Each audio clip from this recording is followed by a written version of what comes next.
O mercado ainda está sob o impacto da notícia sobre os problemas contábeis e financeiros envolvendo a Lojas Americanas, uma das mais importantes redes de varejo do Brasil. Sobre a confiança dos investidores e consumidores e como os bancos podem fazer para se proteger, nós vamos conversar agora com Davi Leles, economista e sócio da Valor Investimentos. Davi, bom dia. Obrigado pela presença aqui com a gente. Bom dia. Ô Davi, para começar, queria que você explicasse para a gente o que é o processo de recuperação judicial pelo qual vai passar agora a rede, as Lojas Americanas, como ele vai funcionar e quais os objetivos. Maravilha, vamos lá. A Americanas, ela não chegou a falir, não decretou falência, ela declarou um processo de recuperação judicial. Esse processo de recuperação judicial nada mais é do que um período de 180 dias onde as Lojas Americanas não podem ser executadas pelos seus credores, elas não podem ter as cobranças das dívidas desses credores, das pessoas a quem ela deve. E aí ela tem um período de 60 dias até se explicar como que ela vai fazer para pagar esses credores, como que ela vai se reestruturar, como que ela vai colocar essa dívida que não estava nos balanços da companhia, dentro dos balanços, e se ela vai conseguir se recuperar. Fazendo esse processo de recuperação judicial e dando tudo certo nesse processo, ela volta a produzir, as ações continuam a ser negociadas na Bolsa e ela consegue quitar as suas dívidas. Caso ela não apresente um plano de recuperação, como é que ela vai sair do buraco? Nesses 60 dias, aí sim, ela tem que entrar com um pedido de falência, aí sim, as ações deixam de ser negociadas e as dívidas são dadas como dívidas que não serão quitadas, não serão honradas, e aí isso representa a falência de uma companhia. E se caso ela declarar falência, como que ficam os acionistas? Bom, Kalina, a gente tem que comparar essa falência dela como se fosse um navio afundando. Esse navio ele vai ter tanto gente da tripulação quanto gente de passageiro. Quando o navio afunda, ele leva embora a renda fixa e a renda variável. Nas Lojas Americanas vai ser a mesma coisa. Ela vai impactar tanto na renda variável, por meio dos papéis AMER3, que são negociados em bolsa, quanto com as suas dívidas, que são negociadas em títulos de debêntures, títulos de renda fixa. Se ela declara um pedido de falência, as ações dessa companhia vão a zero, deixam de ser negociadas em bolsa. Quem já investe, quem acompanha o mercado de renda variável, a Bolsa de Valores como um todo, viu que nessa semana as ações deixaram de compor o Ibovespa. Isso não quer dizer que não dá para negociar mais as ações das Americanas, mas elas não estão mais no índice Ibovespa. Elas perderam ali o grau de investimento, saíram do índice Ibovespa, mas continuam sendo negociadas. Então tem um valorzinho ali. Hoje, o valor de um Kit Kat dá para comprar 4 ações das Lojas Americanas, para vocês terem uma ideia. Então essas ações, em caso de falência, vão chegar muito perto de zero ou chegam a zero, e não valem mais nada, porque aquela companhia faliu.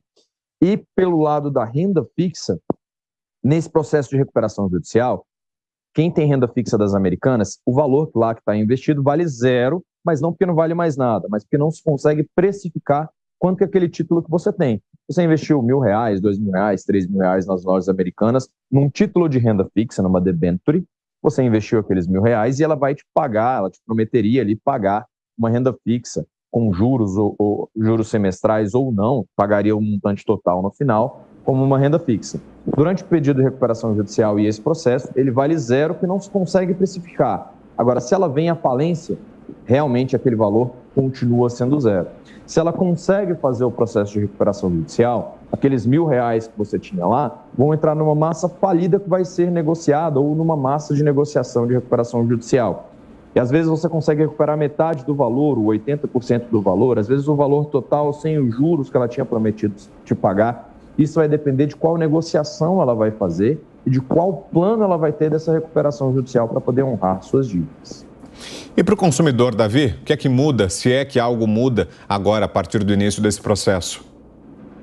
Bom, quando a gente olha a empresa como um todo, as Lojas Americanas, não mais como bolsa, ações, não mais como renda fixa, emissão de debêntures e de títulos de dívida, mas a companhia em si, isso muda bastante. Primeiro, a governança que antes existia, o pessoal do board da empresa, da diretoria da empresa, provavelmente vai ter que mudar, vai ter que fazer alguma mudança interna para ter uma melhor estruturação, para ter uma melhor gestão dessa companhia, porque afinal, aquele título que a gente olha na bolsa ou aquele título de renda fixa que você comprou, tem uma companhia por trás. Tem pessoas que estão gerindo essa companhia. E se essas pessoas se mostraram não eficientes, mostraram sendo incompetentes frente a essa dívida, provavelmente essa gestão deve mudar, e isso impacta diretamente na loja. Quando você entra numa loja para fazer uma compra nas lojas americanas, a organização da loja, a forma como os produtos são dispostos, os preços dessa companhia, isso pode sim impactar. Se nesse plano de recuperação judicial eles apresentam uma forma de terem mais receitas para poder cobrir o rombo, eles podem ter que aumentar preços. Se eles aumentam o preço, talvez eles percam clientes ou percam ali as pessoas que estão comprando lá, o que eram antigos clientes das lojas americanas. Então, tudo isso vai impactar na forma de operação da companhia, visto que a gente deve ter mudança de diretores, deve ter mudança do board e dos decisores, os tomadores de decisão da empresa. Então, as lojas americanas vão ter que se reinventar e isso causa um certo desconforto, tanto para quem consome quanto para quem tem títulos de dívida ou ações da companhia, que é difícil você se recuperar de um tombo tão grande. Falava-se de uma dívida de 20 bilhões, depois de uma dívida de 30 bilhões, agora a dívida já está na casa de 40 bilhões de reais. Se recuperar de uma dívida dessa, ela vai ter que se reinventar de várias maneiras e mudar a estratégia, com certeza, de como ela atua hoje. E foi tudo muito repentino, né, Davi? Do dia para a noite, a Americanas veio a público, fez esse anúncio num comunicado ao mercado, né, como um fato relevante e informou que havia esse rombo. O valor, inclusive, foi atualizado, né, como você falou agora, já chega a 40 bilhões de reais, o tamanho estimado dessa dívida da Americanas. O que é que já se sabe? Porque é muito estranho, né? Não é usual, não é comum. A gente está diante de um caso muito particular, né, muito inusitado, esse da Americanas. Como será que, se tem algum palpite, o que é que se especula em torno das razões que levaram a esse rombo? Por que ele só foi descoberto agora? E queria saber de você também, Davi, se existe algum tipo de fiscalização, algum tipo de acompanhamento por parte até das autoridades financeiras, de entidades governamentais, para evitar e fiscalizar o andamento das contas de grandes companhias. Afinal de contas, isso mexe com a economia como um todo, né? Existe sim, Vitor. Historicamente, nós já vimos empresas quebrando, principalmente empresas de varejo, que são empresas mais alavancadas, têm dívidas um pouco maior do que as outras empresas. Empresas de varejo, empresas de tecnologia, elas são muito alavancadas, a dívida delas conta muito. Mas existe uma fiscalização muito rígida e muito rigorosa em cima de todas as empresas, principalmente aquelas abertas em bolsa. E a gente se pergunta, como que acontece um rombo de 20, podendo chegar a 40 bilhões numa empresa que tem uma forte fiscalização e tinha um nível de governança, um nível de crédito, um nível de confiabilidade muito grande, tinha um nível bom. O rating das Americanas, a nota de confiança dela era BB. O que são esses ratings? Quanto mais alta a confiança que se pode ter numa empresa, quanto mais liquidez, quanto mais saudável essa empresa, mais perto do ranking AAA, AAA, essa empresa vai estar. Um pouco abaixo AA, um pouco abaixo A, nós chamamos no mercado de Single A, Triple B, BBB, BB, B-, CCC, C e C.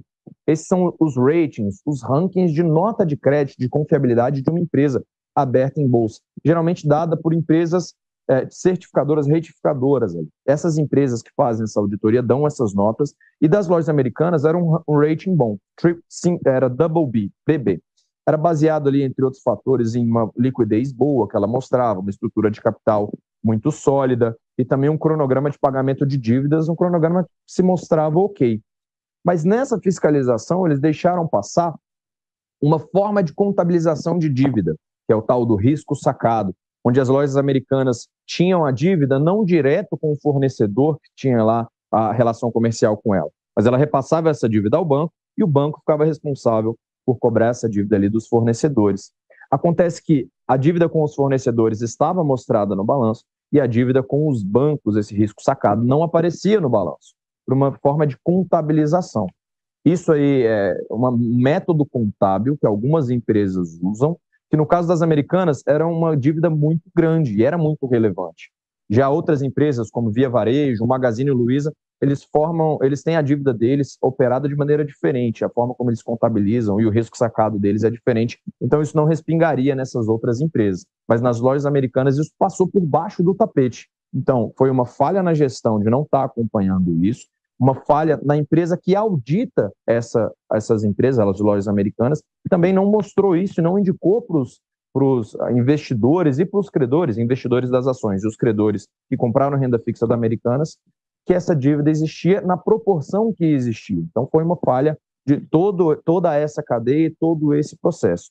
Essa ratificadora, esse pessoal que dá essa nota de crédito, assim que descobriu esse rombo gigantesco de 30, 40 bilhões de reais, já rebaixou a nota dela, já tirou essa empresa de negociação do Ibovespa, mas isso é muito importante a gente acompanhar na vírgula a saúde financeira dessas empresas das quais a gente está investindo o nosso dinheiro, para que não aconteça algo dessa forma. A fiscalização é muito intensa, mas quando a empresa quer esconder, ela acaba escondendo sim. Por isso que é importante a gente acompanhar de perto a gestão dessa empresa, o fluxo de caixa dessa empresa que nós vamos investir, a saúde financeira, a forma de contabilizar e pegar essas experiências ruins, transformar em experiência para que a gente não caia em furadas ali quando se compra uma renda fixa ou quando se investe numa ação. Muito bem, conversamos aqui com o Davi Leles, que é economista, sócio da Valor Investimentos. Obrigado, Davi, pelas explicações. Muito boa conversa contigo. Um bom sábado por aí. Até uma próxima. Para vocês também. Até a próxima.